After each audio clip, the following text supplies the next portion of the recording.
Today I'm interviewing Jake Carp from Steppen. Before we delve into the interview, remember to go to socialblueprint.org.au to see all of our communities, events, resources, and so much more. Jake, thanks for being here today. Can you just tell us the inspiration behind starting Steppen and how it all came? Yeah, so essentially nearly about 3 years ago, I saw Cara, a girl I went to school with, post on her social media about a concept that she was starting called Steppen, and just thought it was really cool. Saw it was all about health and fitness and targeting young people, and I thought, she was really smart and someone I should, at some point go into business with. So I thought I'd just hit her up and see what she's doing, and then we went for a walk to kind of discuss her plans and what Steppen actually was, and it turned out to be all about people being really lost in the gym when they were younger. And that's a problem that I felt myself starting the gym, when I was 14, 15, had no idea what I was doing. So the problem really resonated with me. And then I thought this is something really, really cool to start and just, delve straight in from there. Yeah. And as you said, that was a big problem about school kids struggling in the gym. Were there any other problems you were trying to face when you started it initially? I think just there was nothing built for a Gen Z audience. So no fitness app out there was kind of catering their experience and the features, and everything in the app was designed kind of for an older demographic, with Center and Sweat and these other apps. So there was nothing out there that really fit our audience that we were targeting. So we thought there was a massive gap in the market, and that's something that we could sort of fill with our app. Yeah. And what did you study post-school? Did that have to do with creating the app or the business, or just it came up on the spot? Yeah, so I studied commerce, and I was also doing computer science, but I dropped computer science once I started Steppen, it was too much. And I majored in finance and accounting. I guess it has been relevant to some extent from a just running of the business perspective, and doing our accounting and financials and monetization and raising funds. But so I think that part's been translatable to my business. Mm-hmm. And just now getting into the business itself, tell us about the founders and what makes you guys such an attractive team. Yeah, so I think particularly when Cara and I was just the two of us before we brought on Dave, our third co-founder, people were very attracted to how ambitious we were as young founders, really, really keen to solve this big problem, and we were going to do whatever it took to do that. And then once we brought Dave on, I think what became super attractive about our founding team was the complementary skills we had. So Cara was fantastic with the product, and also was the leader of the team. And then Dave was our CTO, so he would code everything. And then I could sort of fill in the gaps from a marketing and ops and compliance and financial perspective as well. So just a very good complementary team. Yeah, and is that still your roles today, or has it spread out a bit? Yeah, it's pretty much. Yeah, I do a little bit more product work now than I probably did at the start, but it's still pretty much the same roughly. Yeah, and to get started, did you and Cara, I assume, initially invested your own money into it to get started? How did that gradually grow, I guess, to what it is now? Yeah, so we put a bit of money in to get the first sort of MVP, beta version of the app built, which was built by a company in Brisbane called Connect. And that was, it was a bit of money at the time, and obviously we're also sacrificing a salary, not that the salary would have been super high at the time. And yeah, so we got that money that kind of got us to a product that we launched in June 2021, and quickly we realized we're out of money straight away. We spent it all doing that. So we went to go raise some funds to kind of continue growing the business and see where we could take it. And that's when we raised our pre-seed round back in maybe July 2021. Yeah. And just in terms of growing the business, what marketing techniques have you used to grow and become viral like you are right now?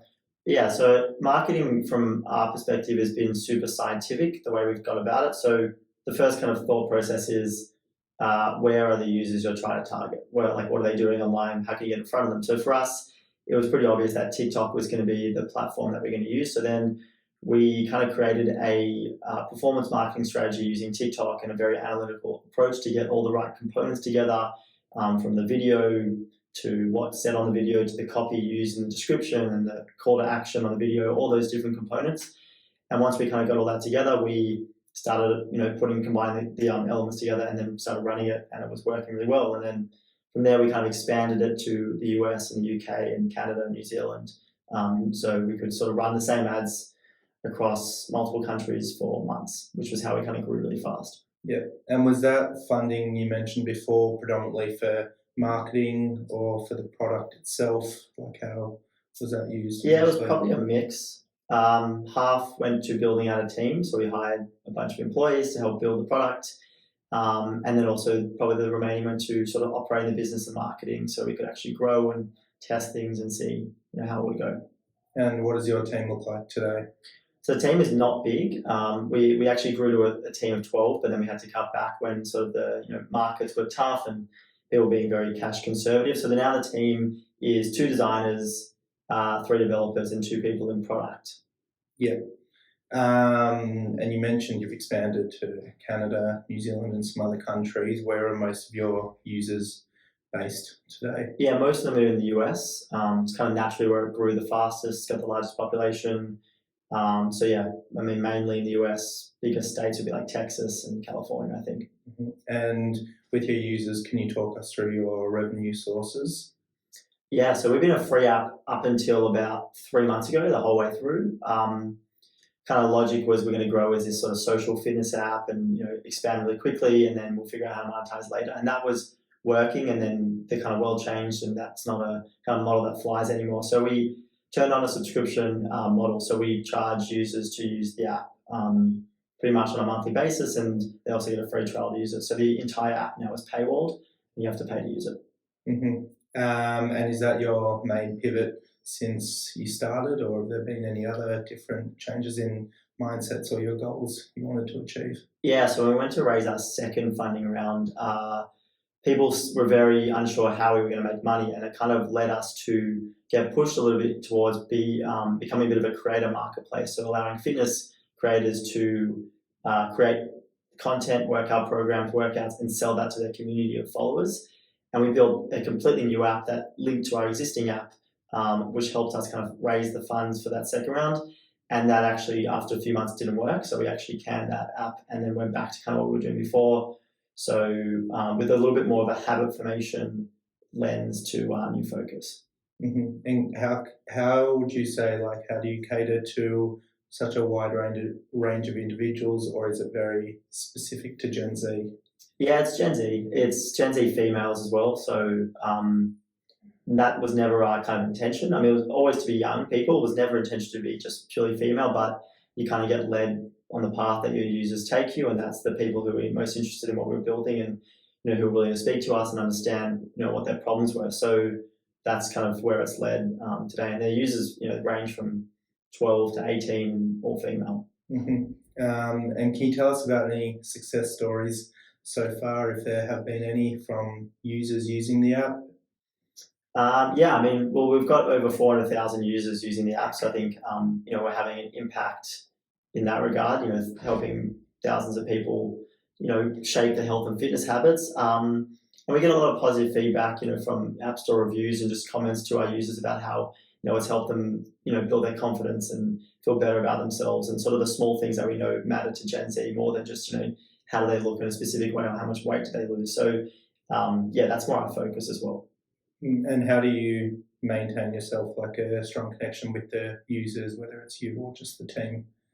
Yeah, it's tough. I'm obviously not a Gen Z female, so there's a lot of communication. Obviously, Cara being a female as well, and sort of close to the age, she's amazing at kind of speaking to the users. They don't like to call us or get on calls, so we try, so we text them. So we often have text conversations with our users and go back and forth and understand how they use new features and what they're liking and what they're not liking. So yeah, that's the main source at the moment. And have you found the fitness industry to be rapidly changing, and have you adapted to that or stuck to a model that you guys want for yourself? Yeah, I think it's changing. I think in the past 10 years, you've seen apps like Center surrounded by Chris Hemsworth, or Sweat around Kayla Itstein, and these apps were specifically around one sort of influencer or creator. And I think it's becoming a bit more democratized now, in the sense that it's all about offering a much better experience with a greater breadth of content and caters to a variety of different audiences. So I think that's been a shift. And I think generally as well, movement away from that tough guy kind of fitness into more health, things like mood tracking and just like, your confidence more than just like, how much weight have you put on or lost, or your muscles and stuff like that. Mm. And what would you say has been the biggest challenge so far that you've faced? It's a good question. Biggest challenge. I mean, there's many. Constantly you're challenged. I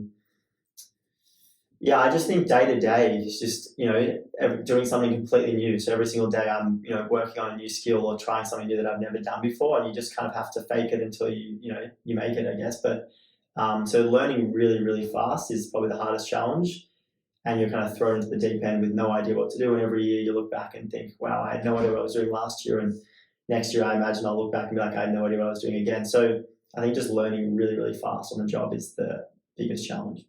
Did you ever envision yourself having an app like this before you got started? Or is that like would you say your biggest accomplishment today? I mean, that was the goal. The goal was always to create something that was successful. I don't think it's successful yet.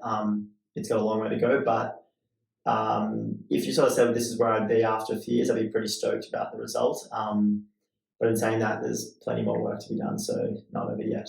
And what do you envision the future of Steppen looking like, or is there anything you can tell us that you're planning or is upcoming at the moment?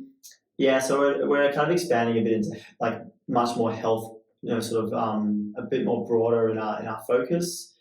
And we, the plan, I guess, for the next sort of 5 years, let's say, is to continue to grow our subscription business to a really solid subscription business, and then potentially look to kind of partner up or exit into another larger company that can sort of take us to the next level, I think. Yeah, and are you trying to, at the moment, expand into more countries or content with what it is at the moment? Yeah, mainly focusing on the US. I think it's like we haven't sort of touched the surface around what we can do there. So there's 350 million people there. There's plenty that don't have Steppen. So that's our focus for now. Yeah, and just to finish off, do you have any advice or a goal or a motto you kind of live and work by? Yeah, I feel like, to be honest, it's just all about kind of just doing stuff. Like no one really knows what they're doing ever, and I think it can appear like they do, and it can appear super scary and like it's so much work. But I think unless you just start trying to do it, you're not going to get anywhere. So just give it a go, have a crack, and just see where it takes you. Perfect. Thanks for the chat. No and worries. Good luck.